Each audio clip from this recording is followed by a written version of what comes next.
얼굴만 보여드려 죄송합니다. 저는 진성섭 소장이라고 하고요.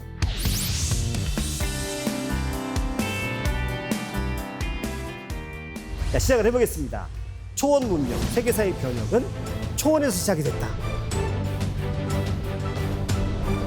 우리는 세계사가 4대 문명 한번 따져보죠. 자, 전부 잘 아시죠?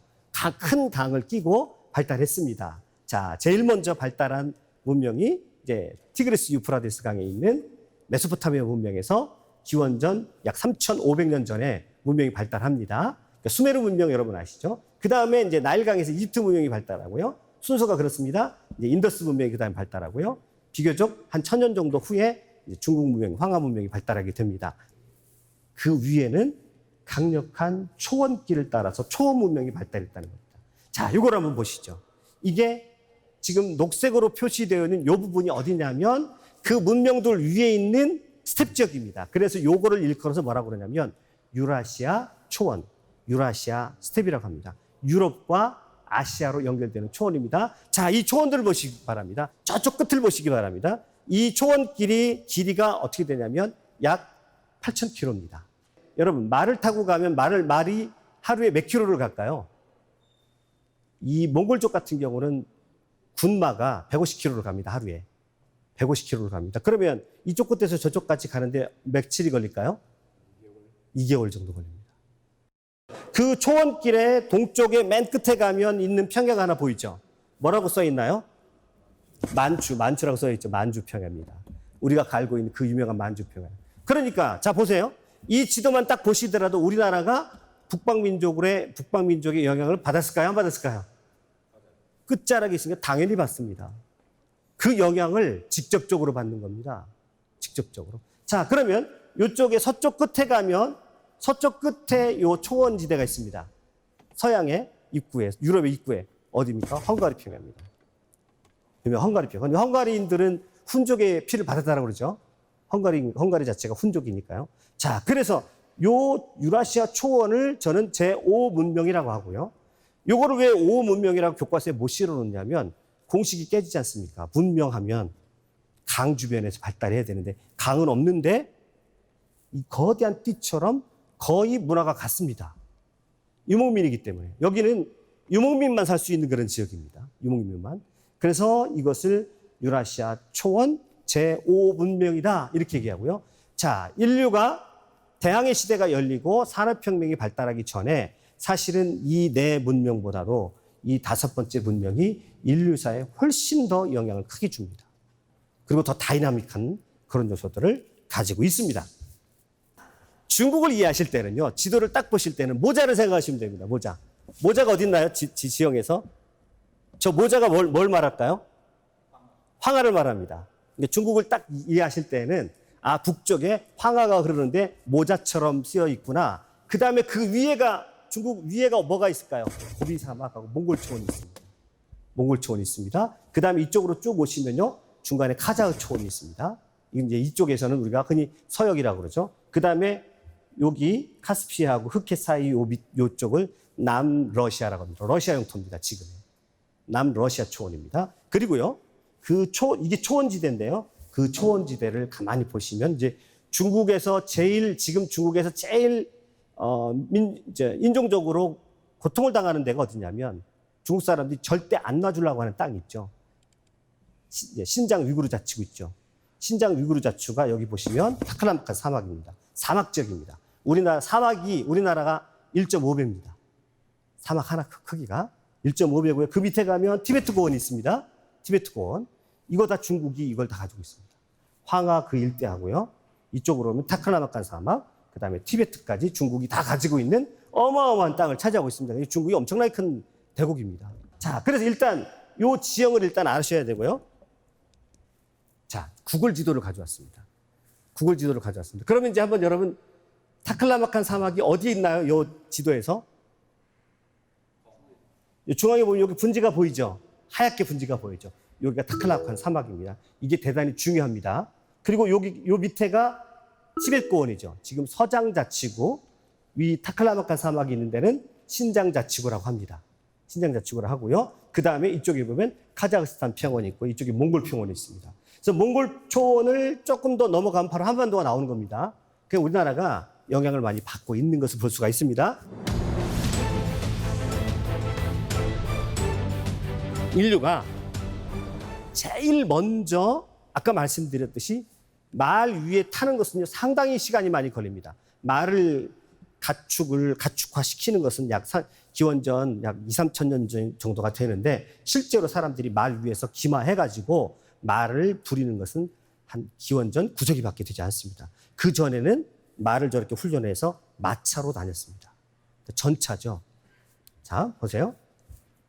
여러분 혹시 아리안족이라고 들어보셨죠? 아리안족. 인도 유럽어족이라고 들어보셨죠? 인도 유럽. 그럼 인도 유럽어족이 누굽니까? 인도 유럽어족.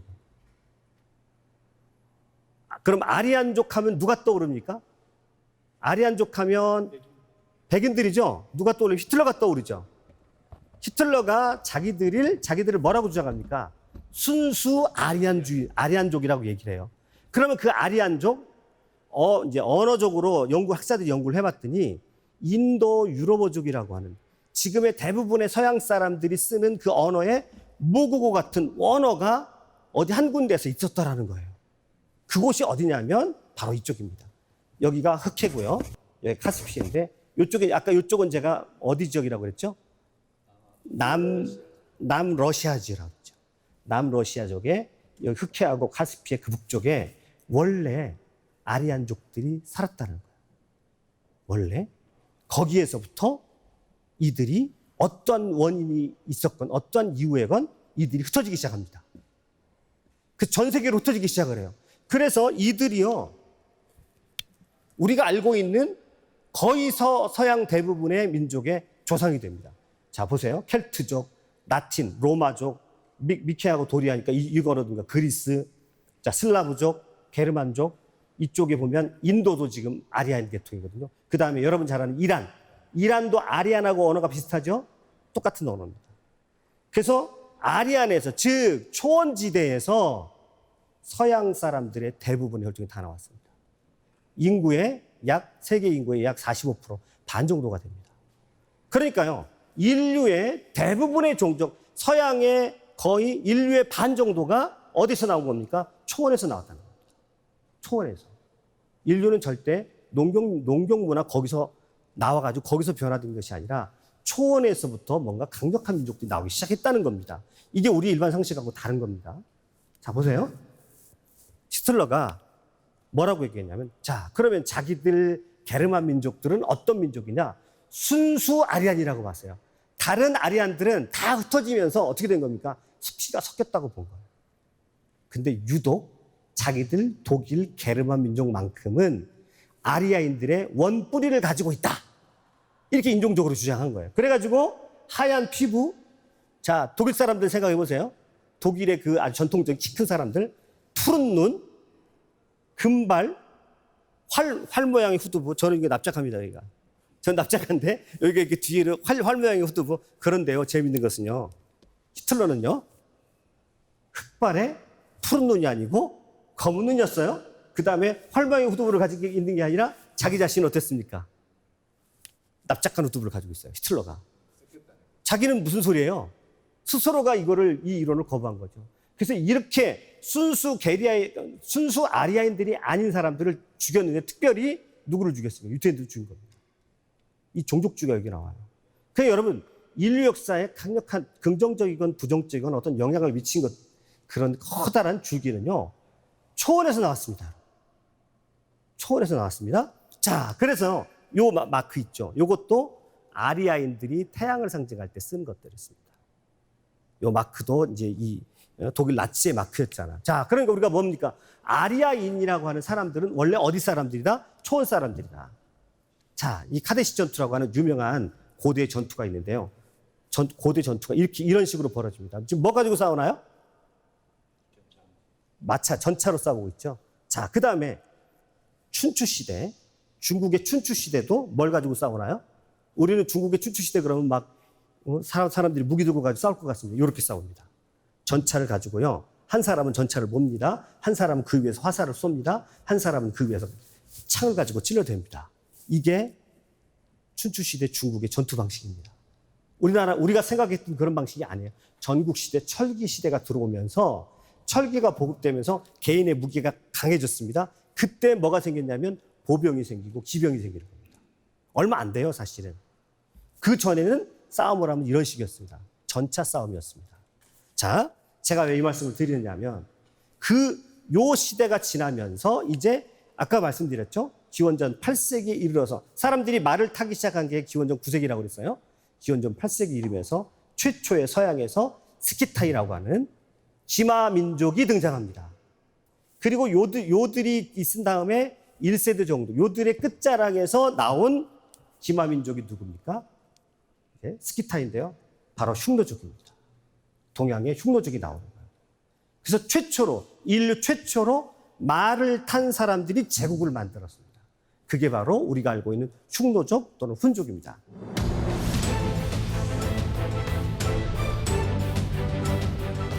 진시황이요. 기원전 221년이니까 몇 세기입니까? 기원전 3세기죠. 기원전 3세기 중국을 통일하고 몽염 장군을 보내가지고 북쪽으로 보냈습니다. 그래가지고 뭐를 쌓기 시작을 했습니까? 만리장성을 쌓았습니다. 뭐 때문에 만리장성을 쌓았나요? 흉노족을 몰아내기 위해서 그랬습니다. 그러니까 그 당대에 이미 흉노족이 존재했다라고 하는 거예요. 흉노족이 존재했다라고 하는 겁니다. 자, 넘어가겠습니다. 자, 혹시 저 사람이 누군지 혹시 아십니까? 예, 저 사람이 한 나라를 세운 유방입니다. 한 고조 유방입니다. 자, 이 사람이 누구냐면 모르시는 분들이 많이 있을 건데 이름이 묵돌선우입니다. 선우라는 것은 왕이라는 뜻과 똑같습니다. 선우라는 건 왕이라고 보시면 돼요. 이 사람이 묵돌선우입니다. 자, 이 사람이 제위했던 기간을 보십시오. 2대 선우입니다. 기원전 209년에서 174년까지 이제 왕으로 제위를 했던 것이고 저 사람은 한고조 유방이죠. 너무 유명한 사람입니다. 그러니까 중국을 최초로 통일했던 진나라가 무너지자마자 한 나라를 세웠기 때문에 한 나라를 중국이란 나라를 거의 창립했다라고 봐도 다름없는. 그리고 이 한고조 유방과 관련해서 얼마나 유명한 이야기들이 많이 있습니까? 그러면 한고조 유방의 라이벌이 누구죠? 항우죠. 항우하고 유방하고 싸웠죠. 그거를 게임으로 만든 게 뭡니까? 그게 장기판이죠. 장기판에 보면 한나라하고 초나라가 나오죠. 그래서 초나라의 항우는 역발상 기계 엄청나게 힘이 셉니다. 근데 그 항우하고 전투를 해가지고요. 이 유방이 정말 치열하게 싸우고 어떨 때는 비굴하게 납작 엎드려가지고 싸우면서 이 유방이 한나라를 통일했습니다. 그런데 북쪽을 보니까 이 묵돌선우라고 하는 그래서 중국의 제가 그 군사 잡지를 보니까요. 중국의 군사 잡지를 보니까 인류 역사상 가장 전투력이 셌던 위대한 장군 넘버원이 누구겠습니까? 넘버원이요. 여러분 아시는 거 한번 대보십시오. 넘버원. 칭기스칸이죠. 당연히 칭기스칸이죠. 이 사람은 묵돌선우는 넘버 12번째쯤 됩니다. 대단한 사람입니다. 한고조 유방은 거기에 들어가지도 못합니다. 이 둘이 나라를 세운 시기가 거의 비슷합니다. 근데 영토를 보니까 어디가 훨씬 커요? 흉노족이 굉장히 큽니다. 북방에 어마어마한 그런 규모로 자리를 잡습니다. 자, 그런데 이들은 어떤 민족이라고 그랬습니까? 기마 민족, 유목민입니다. 노마드입니다. 그런데 북쪽에 한고조 유방이 세운 한나라는 무슨 종족이죠? 여기는 무슨 문화입니까? 농경문화입니다. 북쪽의 유목문화와 남쪽의 농경문화가 거의 같은 시기에 통일을 했습니다. 당연히 싸움을 하겠죠. 한고조 유방이요. 친히 정보를 합니다. 그래서 자기가 안 되겠다. 흉노를 그대로 내버려서는 안 되겠다. 그래가지고요. 군대를 이끌고 갑니다. 30만을 이끌고 갑니다. 30만을 이끌고 가서 내가 그래도 그 세상에 그 무서운 항우를 이긴 사람인데 항우하고 싸움에서 내가 무너뜨리고 결국은 한나라를 세운 사람인데 내가 여기서 저 흉노를 내버려둘 수 없다 생각을 해가지고요. 둘이 붙습니다. 묵돌선우하고. 어떻게 됐겠습니까, 여러분? 처음에는요, 유방이 기세 좋게 올라갑니다. 기세 좋게 올라가서, 올라가는데 이 묵도선우가 착 도망갑니다. 그래가지고요, 유명한 백등산 전투를 벌이게 되는데요. 그때가 딱 기원전 200입니다. 기원전 200년입니다. 자, 당대 영웅 둘이 만난 겁니다. 최고의 영웅 유방하고 묵돌선우 또는 묵특선우라고 합니다. 이 둘이 붙었는데 계속 유인을 합니다. 묵돌선우가요. 가서 전투를 하면 지는 척합니다. 전투를 하면 지는 척합니다. 유방이 기가 올랐습니다. 그러면 그렇지 내가 항우를 이긴 사람인데 자기가 이기는 줄 알았어요. 그래서 그쪽으로 실체를 아직까지 그때는 이 한고조 유방이 이 흉노족이 어떤 종족인지 잘 몰라요. 그래서 야, 협상을 하자. 우리 화해를 해줘. 화친을 하자라고 사람을 보내봅니다. 사절단을 보내봐요. 이때 묵돌선우가 사람들을요, 자기 군영에 힘센 사람들이라든지 건장한 청년의 최고위를 가진 사람들을 다 빼버립니다. 그리고 어떤 사람만 보였을까요? 병약한 사람들, 여인들만 다 보입니다.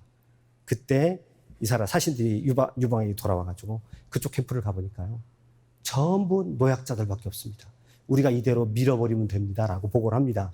유방이 기세 좋게 올라갔다가요, 백등산이라는 곳에 가서요, 지원군이 끊기면서 거기에 완전히 갇힙니다. 7일 동안을 갇힙니다. 아무것도 먹지 못합니다. 그리고 그 적은 얼마나 추웠는지 병사의 한 20%는 손가락, 발가락이 다 잘렸습니다. 엄청 추워서.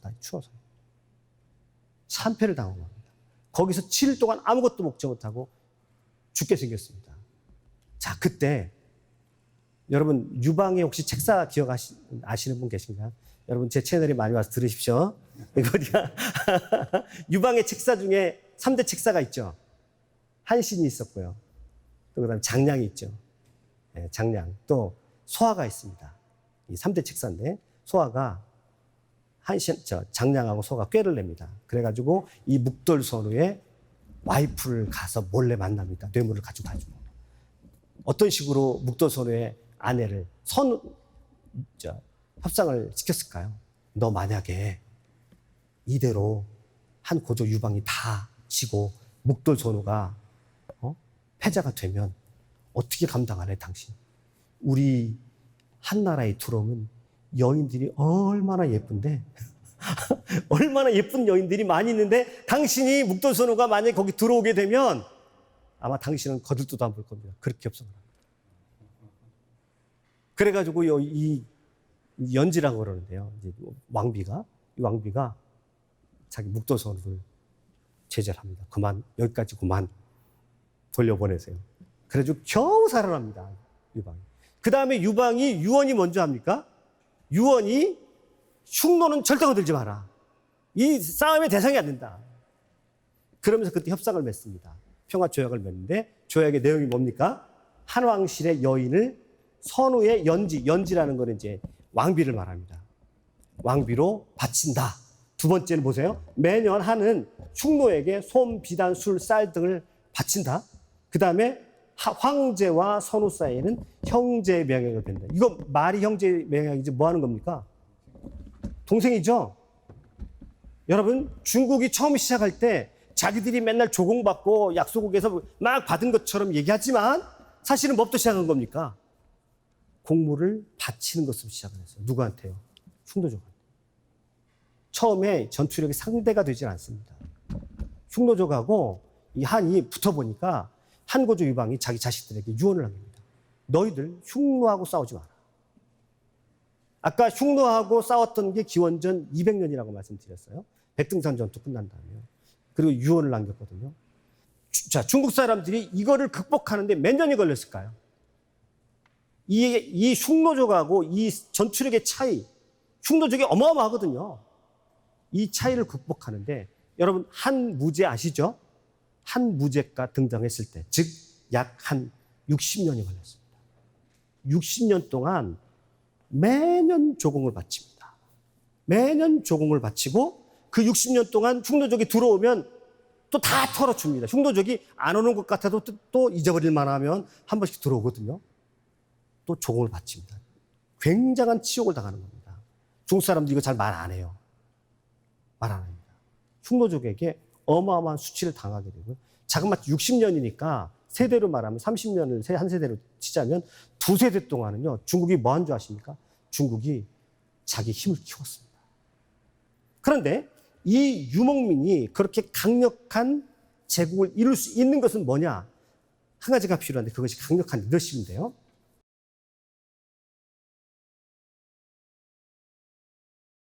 그러니까 그 나라가 중국에서 어떤 왕조가 어려움을 당할 때 보면 꼭 제가 이거 공식으로 외우라고 그럽니다. 늙은 왕의, 한번 같이 따라해 보시죠. 졸리니까. 자, 같이 따라해 보시죠. 늙은 왕의 애첩의 늦둥이. 이게 꼭 왕실의 화근입니다. 자, 여러분 재산을 물려주실 때 여기 우리 남자 사원분께서 재산을 물려주실 때 자식들에게 큰 자식하고 작은 자식이 있으면 누구에게 물려주시겠습니까? 약한 이게 지금 이 마음이 부모 마음이거든요. 근데 보세요. 늙은 왕이 애첩이 생겼어요. 너무 예뻐요. 이 애첩이. 근데 거기서 늦둥이가 생겼단 말이에요. 근데 자기 정실 자식은 이미 어른이죠. 성인이란 말이에요. 근데 이걸 내버려 뒀다가는 이 자식은 어떻게 되겠습니까? 죽을 게 뻔해 보이거든요. 이게 아버지의 인지상정의 마음이에요. 그래서 아버지들이 꼭 사건을 저지릅니다. 그래서 어떻게 해요? 큰아들을 어떻게 해요? 어떻게든 이때 아버지는요, 이 아들이 너무 불쌍해가지고요, 심지어는 큰아들을 죽이려고까지 합니다. 우리나라 역사에서도 있었죠. 이방원. 처음에 이방원이 왜 화났습니까? 형제의 난이 왜 났습니까? 이성계가, 거기도 똑같아요. 둘째 부인을 이성계가 너무 좋아했거든요. 너무너무 사랑했거든요. 근데 둘째 부인의 자식들이 많았어요. 근데 이방원이가 역사경명할 때 얼마나 많은 공을 세웠습니까? 근데 이방원이를 배제시키기 시작합니다. 너는 너무 사나워. 그러고 나서 그 둘째 부인의 자식에게 왕위를 물려주려고 그래요. 이방원이 자기 동생 다 죽여버렸잖아요. 이게요, 인류 역사의 왕실에 있어서 늘 반복되는 주제입니다. 여기서도 그런 일이 일어났어요. 여기서도. 자, 보세요. 두만선우가, 이 사람도 굉장히 위대한 흉노족의 왕인데, 이 두만선우가 큰아들이 묵돌이에요. 그런데 역시 둘째 부인하고 있는데 막내가 생겼단 말이에요. 이거 살려둬야 되는데 내가 죽으면 이거 죽거든요. 자기 형제들한테. 그러니까 자기 큰아들 묵돌선을 죽이려고 작정을 합니다. 그래가지고요, 원수가 있습니다. 월지국이라고 하는 흉노와 아주 라이벌 관계에 있는 국가에 이 큰아들을 인질로 보냅니다. 인질로 보내면 이제, 여러분, 큰아들을 인질로 보냈으니까 이제 어떻게 해야 됩니까? 그 나라하고 화평을 해야지 이 아들이 살죠. 근데 일부러 전쟁을 합니다. 자기 손으로는 자기 자식은 차마 죽이지 못하겠고, 그 자식을 그쪽으로 인질로 보내놓고는 그 나라와 전쟁을 해버리니까 그 나라에서 어떻게 하면 월지국에서는 잡아가지고 죽이려고 하죠. 극적으로 탈출을 합니다. 천리마를 훔쳐타고 탈출을 합니다. 근데 아버지가 돌아온 자기 큰아들을 보니까 또 안쓰럽거든요. 이것도 자기 자식인데. 그 사지에 보라나서 내 손으로는 죽이지 못하고 저 원수가 죽이라고 해놨는데 또 살아서 돌아온 거 보니까 안쓰러워요. 죽이지는 못하고 어떻게 하냐면 그 아들을요, 그래, 내가 너를 어떻게 죽이겠냐. 1만 기를 주고요, 대장으로 삼습니다. 일부 지역에. 넌 여기를 맡아 대장해. 그 대신 너는 왕 될 생각하지 마. 라고 한 겁니다. 그런데요, 이 묵돌이요, 가만히 있겠습니까? 가만히 안 있죠. 자, 보세요. 어느 날 자기 부하들을 다 부릅니다. 그리고 부하들과 철저하게 훈련을 합니다. 그 다음에 명적. 이 명적이라는 건요, 우리나라에서도 많이 썼던 화살입니다. 이 화살을 쏘게 되면 구멍이 뚫려 있습니다. 그래서 날아가게 되면 무슨 소리가 날까요? 휘파람 소리가 납니다. 그러니까 적에게는요, 공포의 대상이 됩니다. 이 흉노족이나 훈족을 만나게 되면 이 소리가, 화살을 쏘는데 이 화살이 휘바람 소리를 나면서 공중을 날아다니니까 적에게는요, 이건 두려움의 대상이 됩니다. 명적을 훈련을 시키는데 이제 나만 명적을 쓰겠다.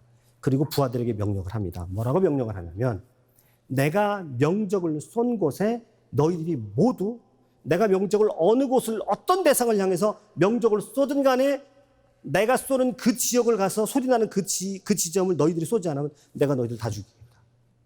이렇게 얘기합니다. 이렇게 철저하게 부하들을 훈련을 놓습니다. 어느 날 사냥을 갑니다. 자, 사냥을 가서 이 묵돌 선호가 화살을 쏩니다.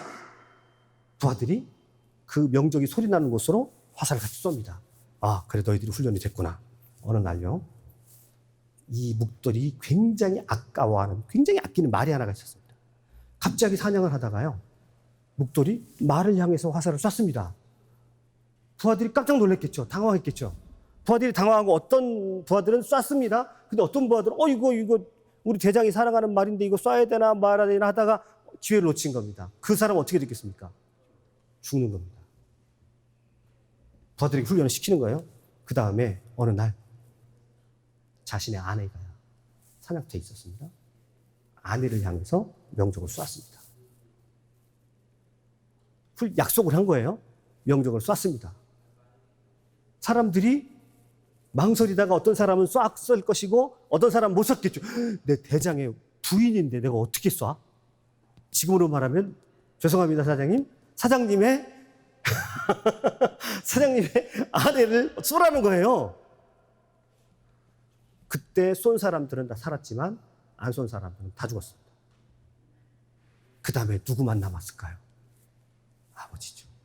어느 날 묵돌이 사냥터로 가는 척하면서, 아버지와 같이 가는 척하면서 아버지를 향해서 화살을 쏩니다.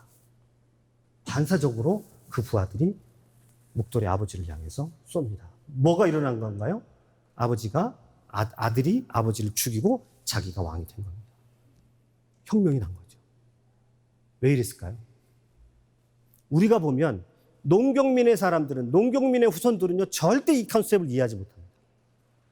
우리는 이거를 이해하지 못합니다. 왜 유목민의, 특별히 묵돌 선호가 왜 저렇게 죽여야 됐을까? 자기 아내를 죽였어요. 자기 아버지를 죽였어요. 그러면 우리 이거를요, 제가 강의를 해서 유튜브에 올리잖아요. 그러면요, 그 밑에 막 쌍소리가 붙습니다. 저런 배은망덕한 놈, 천하의 나쁜 놈, 저런 놈이 어떻게 왕이 될 수가 있니? 역시 흉노족은 흉한 놈들이야. 여러분, 흉노족의 그 흉자가 흉하다는 뜻이잖아요.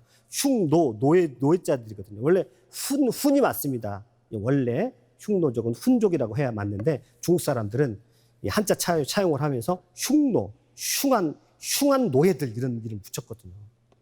그래서 우리는 사실은 흉노라고 쓰면 안 되는데 일반적으로 흉노라고 알려져 있기 때문에 그렇게 쓰는데, 그 사람들의 입장에서 보면, 중국 농경민의 입장에서 보면 흉하잖아요.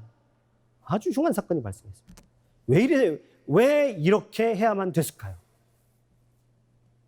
이게 흉노족들의 마음을 삽니다.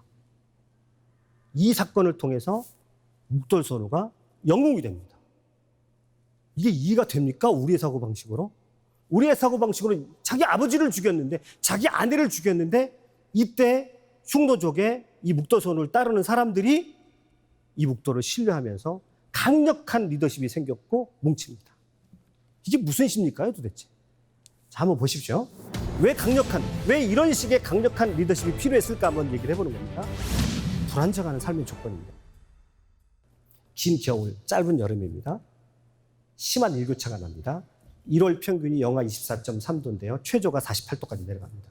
7월 평균이 16.3도인데요. 최고는 39도까지 갑니다. 일교차가 엄청 심합니다. 정말 살기 힘든 곳입니다. 강수량이 223이니까 우리나라가 1200 정도 되니까 우리나라의 몇 분의 몇씩, 한 5분의 1 정도 되나요? 짧은 여름, 강한 햇볕 속에서 무성하게 불이 저렇게 자랍니다. 이제 저기가 유일한 생존의 터죠. 다른 것이 없으니까요. 그 생존 조건 속에서 살 수 있는 동물들이 있습니다. 양, 염소, 소, 말, 낙타 이런 것들이 삽니다. 얘네들은요, 본능적으로 압니다. 어디 가서 어느 쯤에서, 그래서 동물들이 이동하잖아요. 이 초원에서는 동물들이 이동을 합니다. 본능적으로 알아요. 그래서 얘네들이 이동하는 그 지점을 따라가지고 살아가는 게, 그 초원의 동물들은 어떻게 해야 어느 지점에가 풀이 있다는 걸 압니다. 그래서요, 그 초원 동물들을 따라서, 계절을 따라서 이동하는 것이 유목민의 삶입니다. 그러니까 유목민들은요, 자기 의지대로 사는 게 아니에요. 동물들의 그 이동 방향을 따라서 사는 게 유목민의 삶입니다. 왜냐하면 아무것도 없습니다. 주변에 다 풀밖에 없으니까. 그럼 이 사람들이 의식주를 다 어디서 해결할까요? 의식주를 이 동물에서 나오는 모든 것이 다 동물입니다. 동물의 뼈, 동물의 가죽, 동물의 살 이런 거 그리고 거기서 나오는 이제 뭐 유제품 이게 그들의 삶의 생산품의 전부예요. 그러니까 유목민이 없으면 이 지점에서 살 수가 없는 겁니다. 자, 만약에요 이동을 하지 않으면 어떻게 될까요? 이 동물들이요 이 한 곳에 풀의 뿌리까지 먹습니다. 그러면요 이 초원이 황폐해져 버립니다. 이동할 수밖에 없어요.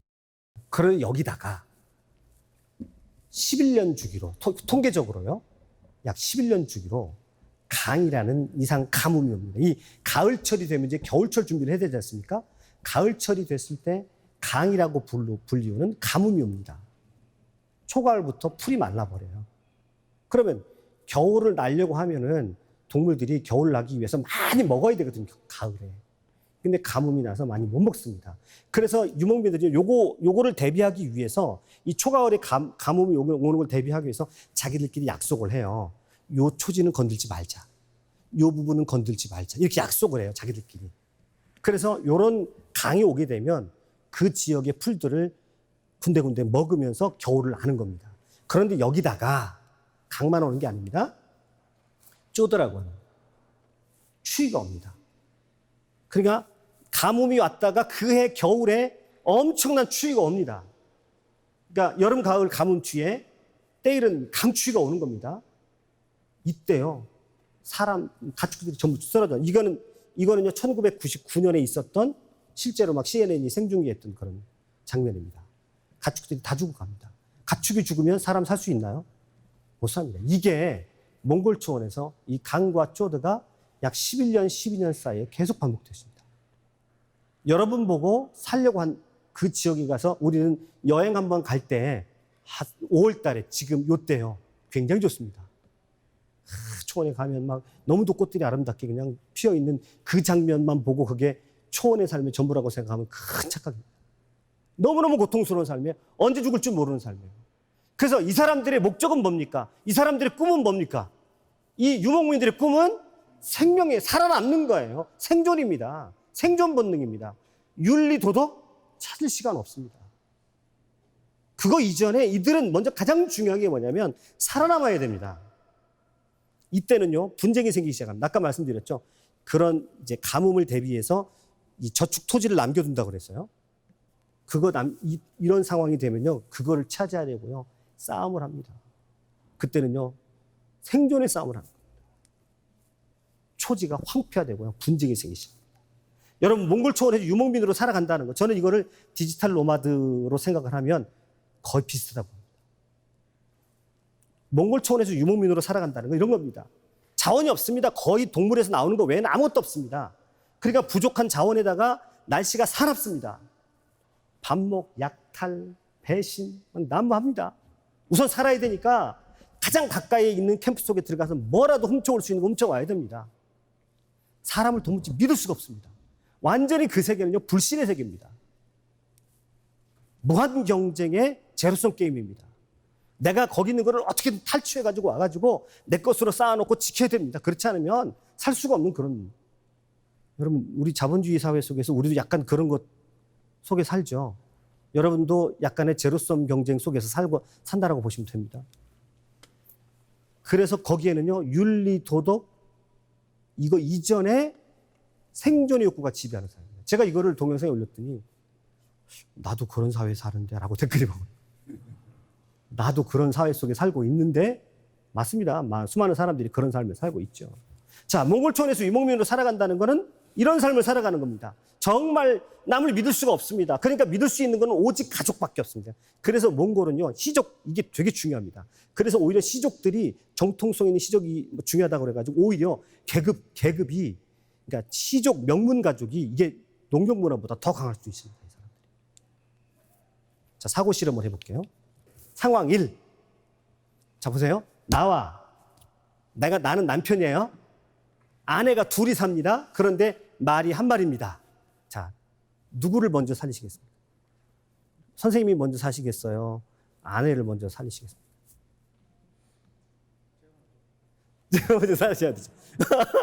자, 보세요. 왜요? 이유를 한번.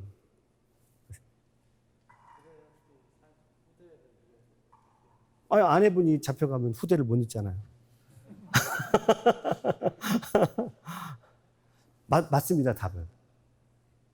내가 먼저 말 타고 가야 됩니다. 그러면 어떤 분은 그렇게 말을, 그럼 말에다가 같이 안에 태우면 될 거 아니냐?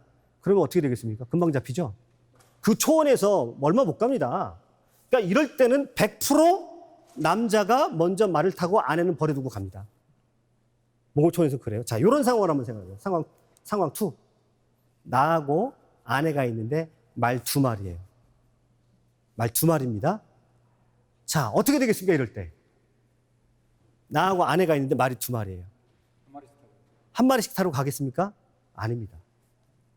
이때는요, 내가 한 마리 타고 옆에 예비 말을 내가 끌고 갑니다. 그리고 아내는 내버려 둡니다. 아내는 내버려. 이게 몽골 사람들이 생존을 위해서는요, 굉장히 합리적이에요. 생존이라는 그 기준으로 봐야 이걸 이해합니다. 우리처럼 저런 남자를 내가 어떻게 믿고 살아? 그죠? 오늘 부인 안 오셨죠?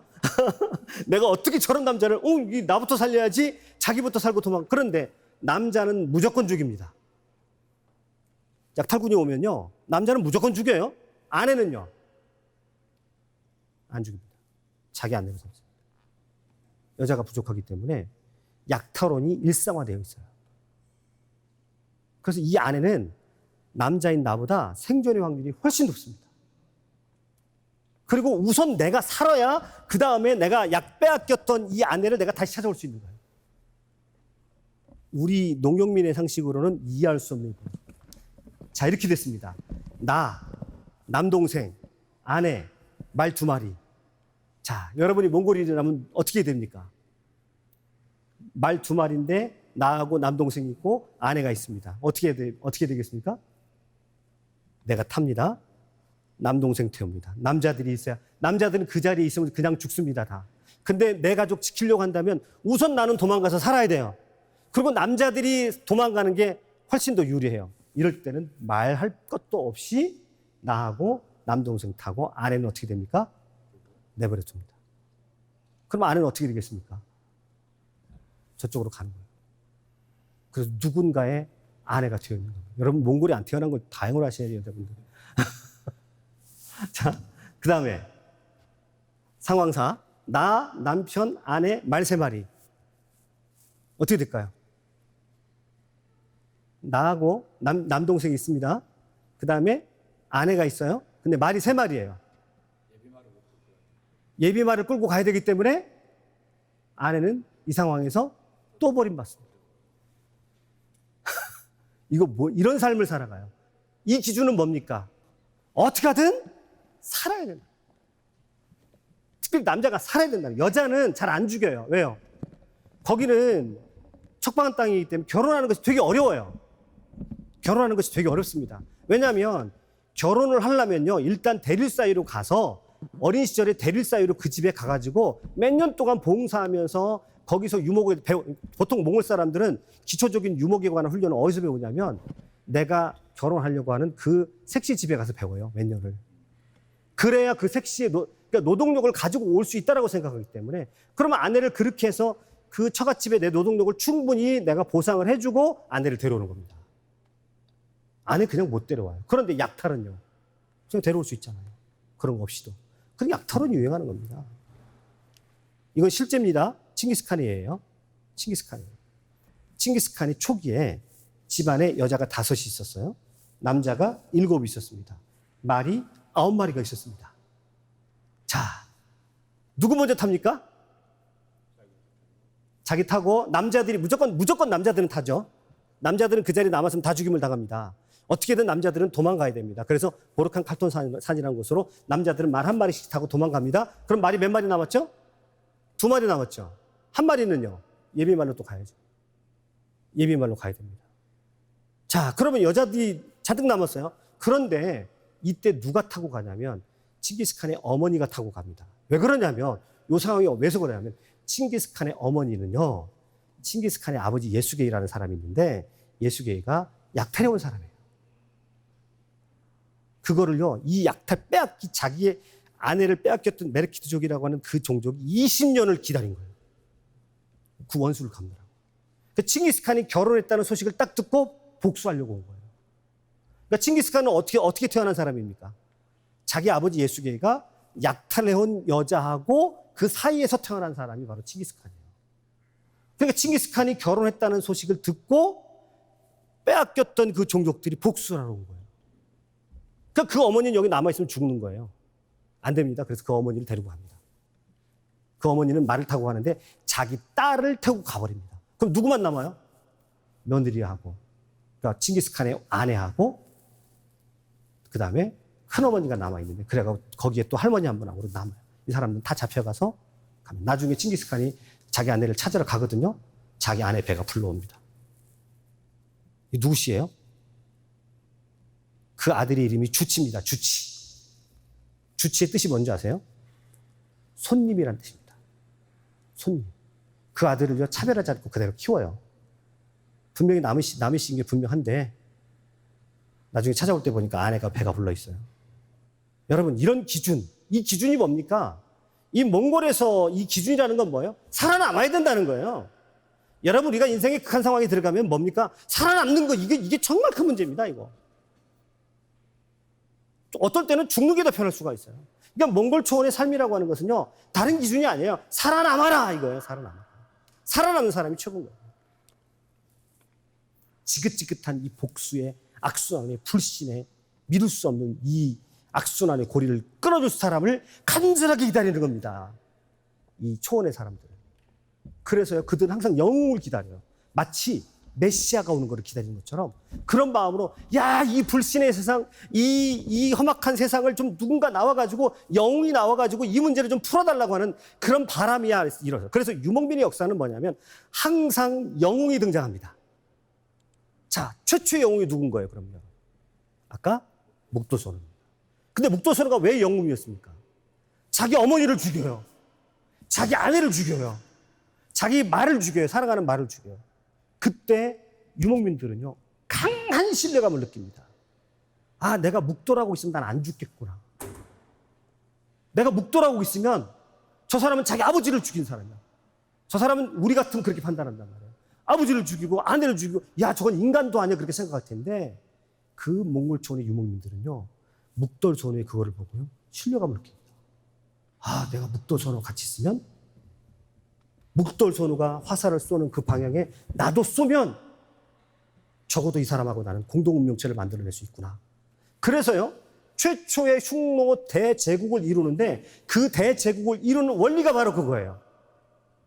이 묵돌이 자기 아버지를 죽여요. 자기 물론 개인의 원한도 있지만 자기 아내를 죽여요. 그리고 나하고 같은 방향으로 화살을 쏘고 나랑 같은 생각을 가지고 같이 가는 사람은 내가 절대 죽이지 않는다. 이 사람들하고 내가 목숨을 같이 한다라고 하는 신뢰를 그 사람들에게 심어줬더니 거기에서 흉노, 그 당대 한 나라보다 훨씬 컸던 어마어마한 대제국이 바로 그 리더를 통해서 만들어졌어요.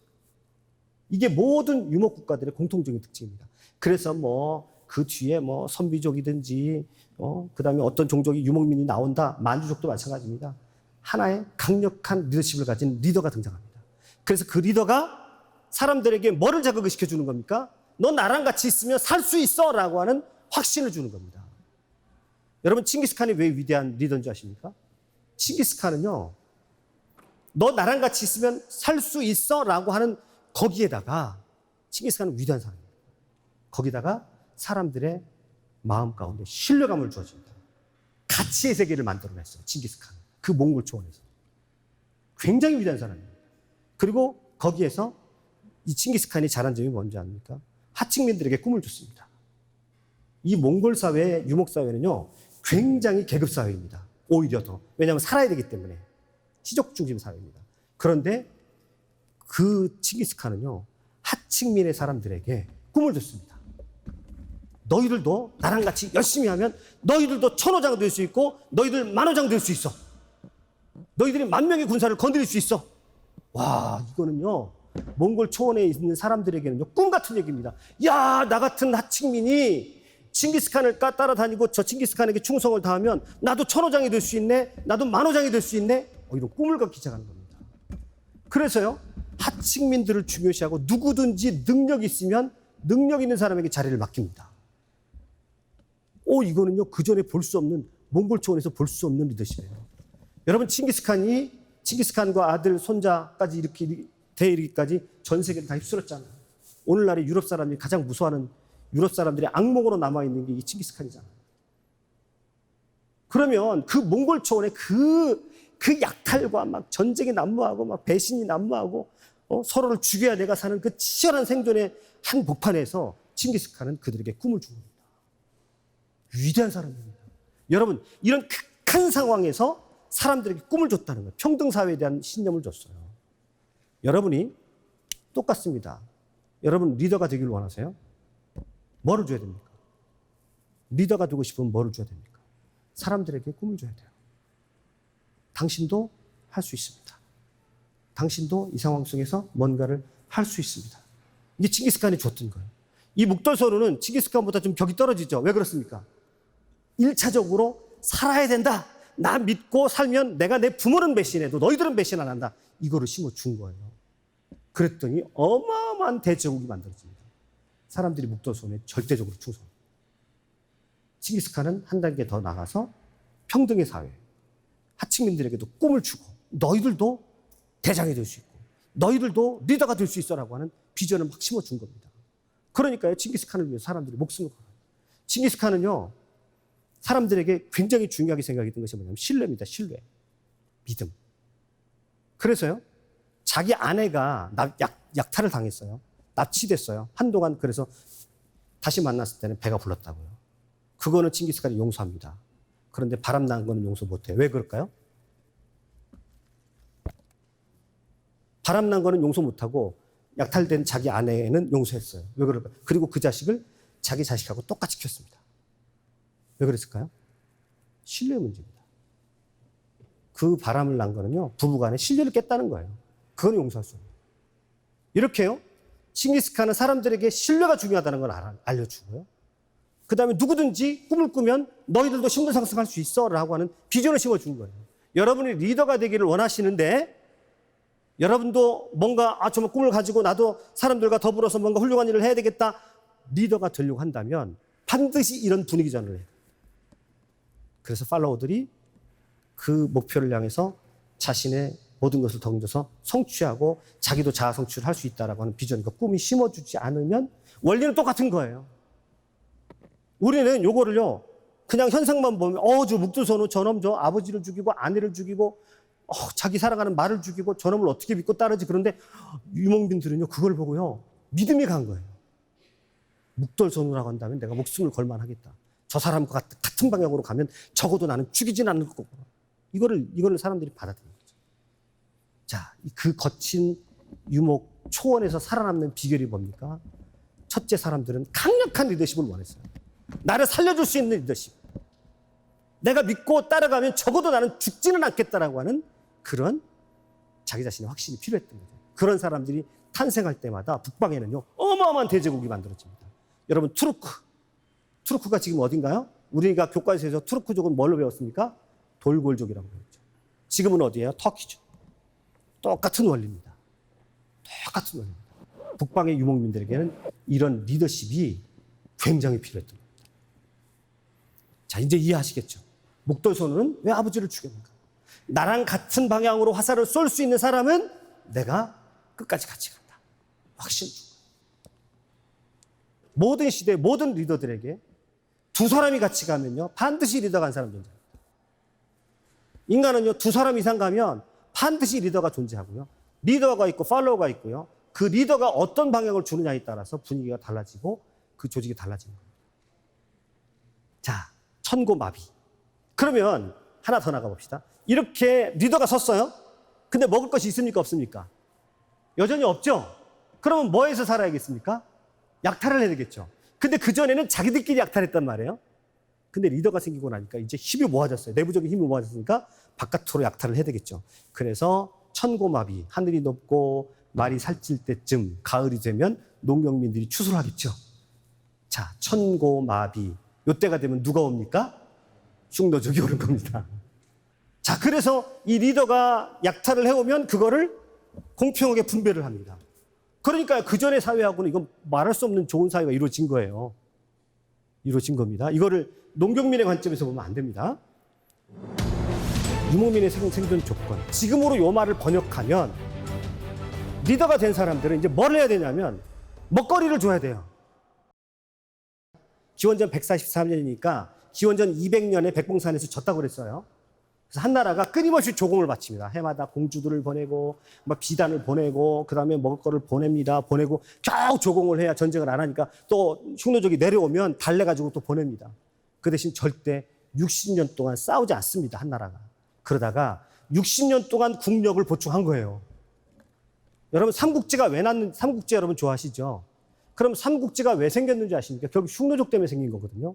이 한 무제가 온 국가의 재정을 다 쏟아가지고 흉노족하고 전쟁을 벌입니다. 나중에는 흉노족하고 전쟁하다가 재정이 파탄 나버려요. 재정이 파탄 나니까 이제 어떻게 됩니까? 환관들과 막 그런 아주 못된 관리들이 일어나기 시작합니다. 그러면서 나라가 갈라지는 그 삼국지의 원인이에요, 그게. 그러니까 따지고 보면 흉노족 때문에 삼국지가 생긴 겁니다. 근데 이 한 무제가 자존심이 상한 거예요. 아니, 우리는 한 나라가 60년 동안 이럴 수가 있어, 흉노족에게? 이렇게 시달릴 수가 있어? 그래가지고 각오를 합니다. 각오를 하는데 정보가 하나 들어왔어요. 흉노족에게서 누가 하나를 잡아왔는데 아까 뭐라고 말하냐면 월지하고 흉노가 아주 사이가 안 좋은데 월지국의 왕이 잡혀가지고 그 왕을 흉노가 머리를 잘라가지고 거기다가 술을 따라가지고 마시더라. 그래서 월주국하고 이 흉노는 서로 철천지 원수다라고 하는 소식을 들은 거예요. 근데 월주국을 보니까 저쪽 서쪽에 있대요. 그래서요, 사람들에게 물어요. 누가 그쪽으로 가겠니? 여러분, 누가 나서나요? 비단길 하면 생각나는 사람 있나요, 여러분? 비단길 하면 생각나는 사람. 자, 보세요. 여기가 중간에 흉노족이에요. 저희가 한나라예요. 저쪽에, 이 서쪽에. 그러니까 이쪽은 지금으로 말하면, 이제, 아까 타클라마칸 사막 있죠? 타클라마칸 사막 넘어가야 돼요. 저 월지국까지 가서 저 나라가 흉노하고 원수졌다니까 우리가 한나라하고 월지하고 동맹을 맺어가지고 같이 흉노를 공격하자. 이러면 아주 좋은 방책이 생기지 않겠는가? 워낙 흉노가 강하니까 그렇게 아이디어를 낸 거예요. 누가 가겠니? 라고 불렀어요. 이때 누가 등장합니까? 장건이 등장합니다. 그래서 장건이라고 하는 사람은 우리가 뭐라고 그래요? 비단길의 개척자 이렇게 말하죠. 사실은 비단길의 개척자가 아니라 비단길의 발견자입니다. 자, 왜 그러냐면, 자, 보세요. 이 사람이, 그래요, 내가 대월지라는 곳에 가서 동맹을 맺고 오겠습니다라고 떠나는데요. 가자마자 흉노족에게 잡혀요. 왜냐하면 서역으로 가는 그 길이 다 흉노족이 장악하고 있었거든요. 10년을 흉노족에게 붙잡혀 있습니다. 흉노족이 다 제공을 해요. 그리고 결혼까지 시킵니다. 그러니까 흉노족 출신의 아내하고 아이까지 낳았어요. 10년 만에 탈출을 합니다. 탈출을 해가지고 어떻게 해가지고 이 월지까지 갑니다.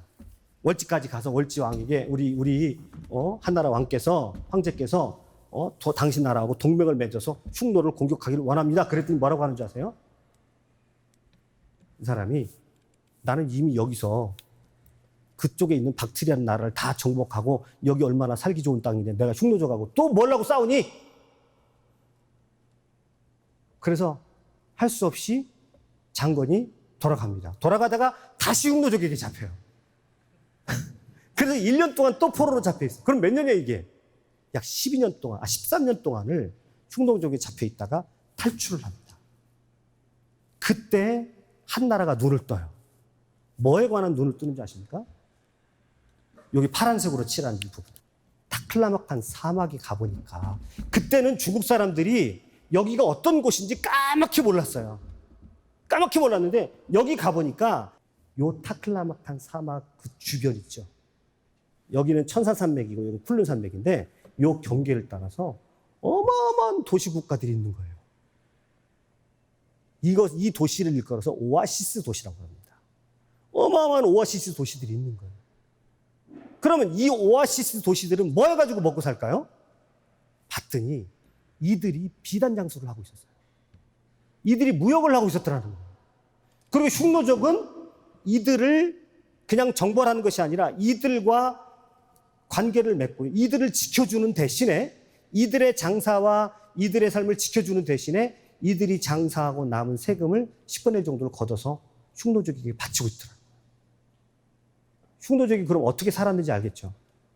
흉노족은 한나라에게 공부를 받았고, 그 다음에 그 어려운 그 삶 속에서 자기들은 아무것도 없어요. 풀하고 가축밖에 없으니까. 근데 자기들도 필요한 것이 많이 있잖아요. 그러니까 여기에서 이 타클라마칸 사막에 있는 이 오아시스 도시들을 관리를 했어요. 거기서 세금을 받아가지고 나라를 운영하고 있더라는 거예요. 장건이 이걸 발견합니다. 그러면 흉노족은 인류 최초로 인류 최초로 동방에서 거대한 유목제국을 만들었던 흉노족은 어떻게 사는 거예요? 자기들 거 아무것도 없지만 장사하는 사람들을 후원해서 비단길이 있었던 거예요. 이때 이미 비단을 팔고 여기 서방으로 많은 루트가 뚫려져가지고 이걸 넘어가면 또 유명한 이제 중앙아시아가 나옵니다. 중앙아시아에도 굉장히 유명한 상인 그룹들이 많아요. 소구드 상인을 비롯하는 상인들이 많아가지고 서구까지. 그래서 어디까지 연결되냐면 로마까지 연결됩니다. 그 길이 뚫어져 있는 거예요. 이미 뚫어져 있습니다. 중국의 입장에서 자기들이 뚫은 게 아니라 발견한 것 뿐이에요.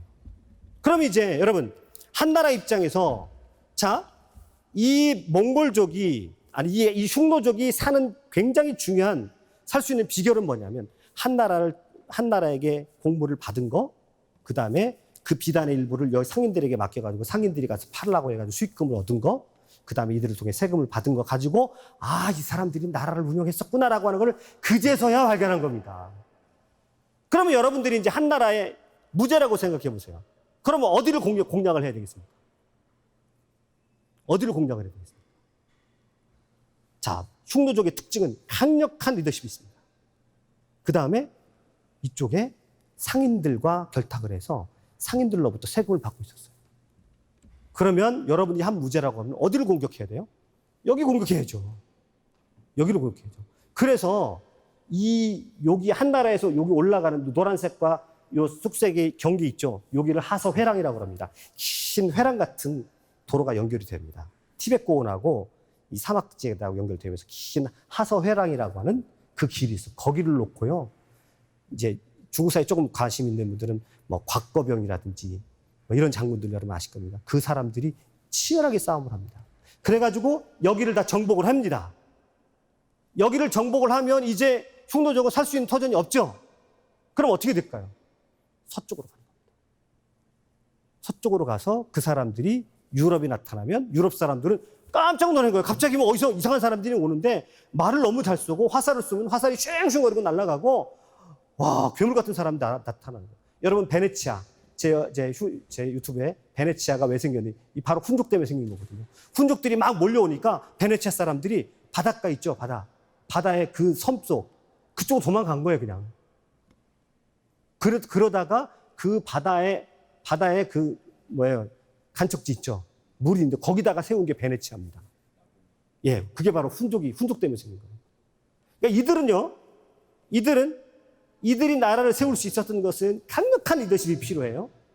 그리고 이렇게 반드시 거래를 하고 자기들이 생필품을 벌 수 있는 상인들과 결탁을 해요. 지금으로 말하면 이건 뭡니까?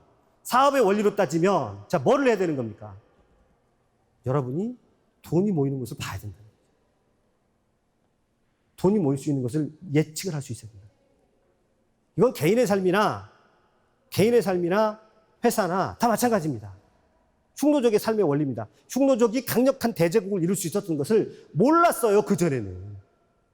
60년 동안은 저 흉한 놈들, 저놈들에게 뭐 조공을 바치는 거 그냥 일을 가라 했지만 사실은 흉노족이 어떻게 나라를 운영하는지 몰랐단 말이에요. 알고 봤더니 그들은 대단히 발달된 상업체계, 무역체계를 가지고 있었다. 돈길을 알고 있었다 이거예요. 자, 그래서요.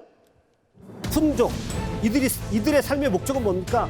그 척박한 땅에서 우리도 한번 살아보자. 아주 원초적인 거예요. 이들에게는 강력한 리더십이 있어야 돼요. 그들을 반목하고 막 서로 원수고 서로 싸우고 짝탈해가는 그 문화를 바꿀 수 있는 강력한 리더십이 필요했어요. 그 사람들이 바로 기원 전에는 목돌선호였고요. 13세기에 칭기스칸이었던 거예요. 칭기스칸이 이걸 준 겁니다, 사람들에게. 그리고 상업, 교육, 루트, 돈이 모이는 곳에 가라. 그것을 차지해라. 그래서 유목민하고 상인들은 항상 결탁을 합니다. 항상 결합해 있어요. 어느 유목민이고 다 공식과도 같은 겁니다. 그래서 이 훈족은 어떤 의미가 있냐면 유목민의 삶의 방식의 전형적인 것을 딱 보여준 겁니다. 그 이후에 모든 유목민들은 거의 이런 방식으로 삶을 살아갔더라. 이런 방식으로. 지금으로 말하면 경영에도 그대로 적용시킬 수 있는 그런 부분들입니다. 탁월한 경영 전략이라고 볼 수가 있겠죠. 자, 이런 비단길이 생겼는데 이런 비단길의 핵심은 뭡니까? 저기 타클라마칸 사막에 있었던 흉노족이 저들을 보호하고 있었죠. 타클라마칸 사막에 오아시스 도시들이 있었던 겁니다. 이미 기원전 전에 그 도시에서 교역을 하고 있었고 흉노족은 그들에게 세금을 받으면서 그 척박한 몽골 초원의 삶을 견뎌냈던 거예요. 그러면 이제 거꾸로 한번 생각해 봅시다. 자, 여러분이 이 흉노족을 무너뜨려야 된다고 생각을 해보세요. 두 가지라고 그랬죠. 흉노족의 장점, 제가 다른 거 다 생각하고 두 가지를 말씀드려요. 강력한 리더십, 그 다음에 여기 무역 루트, 이걸 가지고 있었어요. 그럼 흉노족을 무너뜨리려면 뭐 해야 될까요? 여러분이 이제 한 나라 입장이 돼서, 중국 사람들의 입장이 돼서 흉노족을 무너뜨려 봅시다. 뭐가 필요할까요? 리더십을 붕괴시켜야 되겠죠. 리더십을 붕괴시켜야 돼요. 역사에 그게 그대로 적용이 됩니다. 그래서 중국 사람들이 처음에 싸웠다가 이건 돈도 너무 많이 들어가고 안 되겠다. 그래서 나온 게 여러분 역사책에 배우셨을 거예요. 기미책이라고. 이간질을 시키는 겁니다. 그래서 전통적으로 중국 사람들은 유목민들을 이간질을 시킵니다. 자기 쪽에 끌어들이는 사람들에게 돈을 많이 주고 그들을 달래고 그 다음에 그들로 하여금 적을 치는 거예요. 그래서 이걸 뭐라 그럽니까? 이의제이죠. 이의제이 전략을 쓴 거예요. 결국은 흉노족이 전쟁을 할 때는 이겼는데 이의제이 전략에 흉노가 무너집니다. 리더십이 나눠지기 시작하고 흉노가 분열합니다. 여러 차례 분열을 합니다. 그래서 저는 흉노가 분열했던 그 시기 어디쯤엔가는 흉노족의 어떤 사람들이 우리나라 신라에 왔다라고 봅니다. 우리나라 신라에까지 와서 신라의 지배층의 일부를 형성했을 수도 있다. 왜냐하면 신라의 문화는 북방 유목민의 문화하고 너무 흡사한 데가 많아요. 자, 그래서 이 비단길에 저거를 발견했다. 그 다음에 또 하나는 뭡니까? 저 비단길을 점령해버리면 되죠. 이 비단길을 중국이 점령해버리는 순간 이 흉노족은 힘을 못 쓰는 거예요. 왜냐하면 돈줄이 없으니까. 다시 분열하고 갈라지는 겁니다. 이게 흉노족이 결국 최후의 멸망의 원인이 된 거예요. 그러니까 리더십, 강력한 리더십, 이 비단길의 오아시스 도시들에서 나오는 세금, 이게 국가를 세웠던 것인데 결국 이것 때문에 망합니다. 중국이 역으로 공략을 했어요. 여러분 역사가 재밌죠? 그래서 역사는 인과관계가 아주 철저한 겁니다. 자, 그 다음에요. 그 후에 이게 8세기의 당나라 때 영토입니다. 어디를 차지하고 있나요? 지금 당나라가. 오아시스 도시들을 차지하고 있죠. 그럼 이게 당태족인데 당태족은 여러분 중국 사람들이 자기 나라 역사를 잘 몰라요. 당태종이 어느 나라 출신인지 아십니까 혹시? 중국 사람이 아닙니다. 당태종이 한족이 아니에요. 선비족입니다. 이게 선비족이기 때문에 이게 가능한 거예요. 그래서 중국의 역사는 뭐냐면 한족은요 언제 삼국시대에 다 끝났어요. 한족은 순수 한족은. 그 다음에는요 다 흉노족이 내려오고 북방의 이민족이 내려와가지고 융합한 거예요. 그 북방의 선비족이라고 하는 북방의 유목민하고 한족이 결합해서 만든 나라가 당나라예요. 그래서 당나라가 어디를 공략을 하냐면 바로 이 타클라마칸 사막 일대 오아시스 도시들을 손안에 두는 겁니다. 나머지는요 이때 투르크가 있습니다. 이쪽에 티벳이 있고요. 투르크하고 티벳 사이를 뚫고 가가지고 여기를 정복한 겁니다. 그러니까요 요 루트를 정복하니까 비단길이 어디까지 연결되겠습니까? 서역까지 다 연결됐죠. 자, 한번 대답해. 여러분 역사책에서 배우셨죠? 당나라의 국가 성격이 뭐라고 배우셨습니까? 당나라는 국제적인 도시다라고 배우셨죠. 당나라에는 서역의 사람들이 어마어마하게 들어와 있는 거예요. 그래서 당나라 때 보면 당나라 때 세워졌던 그런 조각품이라든지 유물들을 보면 서역 사람들이 그렇게 많아요. 그러니까 그때 장안은요 국제도시가 됐어요. 왜요? 이 비단길이 뚫려 있었거든요.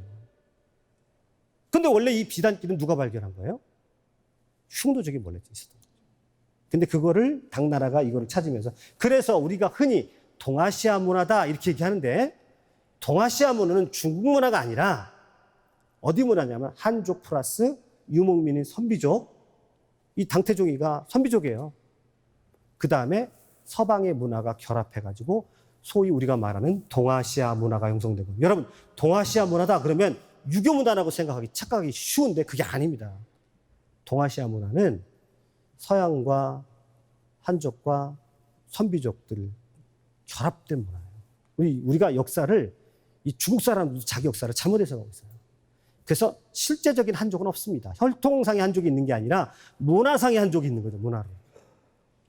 자, 그래서 이 당나라 때 자, 이런 영토의 모양을 가졌고 서양하고 서방하고 통할 수 있었기 때문에 굉장히 당나라가 번영합니다. 굉장히 당나라가 번영해요. 그 당나라가 망하면 어떻게 망하겠습니까? 이거 뺏기는 거죠, 이쪽. 이쪽 뺏기면 당나라가 약해져요. 실제 그렇게 역사가 진행이 됩니다. 역사 진행판. 자, 오늘 흉노족을 말씀드려서 제가 지금 원래 사실 이거 2시간짜리인데 막 달렸습니다. 막 달려가지고 여러분들에게 흉노족이 가지고 있는 역사적인 의미, 강력한 리더십이 있습니다. 그 다음에 그들은 살기 위해서 상업 루트를 찾았다. 돈줄을 찾았다. 여러분, 기업은 생존입니까? 윤리입니까? 생존이죠. 기업은 철저하게 생존입니다, 여러분. 윤리경영? 살아야 윤리경영이 있는 거죠. 그죠? 기업은 유목민적인 삶입니다, 이게. 노마드적인 삶이에요. 철저합니다. 여기서 여러분이 도태되어 버리면 죽는 거예요. 다 죽는 거예요. 이건 생존의 문제입니다. 만약에 여러분이 이 회사는 안 그렇게 되겠습니다. 회사가 없어져 보세요. 다 죽는 거예요. 생존입니다. 생존은 뭡니까? 리더십입니다. 여기에 얼마나 양질의 리더십이 있느냐. 사장님만 그게 아니고 중간중간에 어떤 리더들이 조직을 어떻게 묶어내고 있느냐. 어떻게 묵둘서루처럼 또는 칭기스칸처럼 멋있게 조직을 묶어내서 사람들로 하여금 소망을 주는 조직을 만들어내느냐. 이건 생존에 아주 필요한 거예요.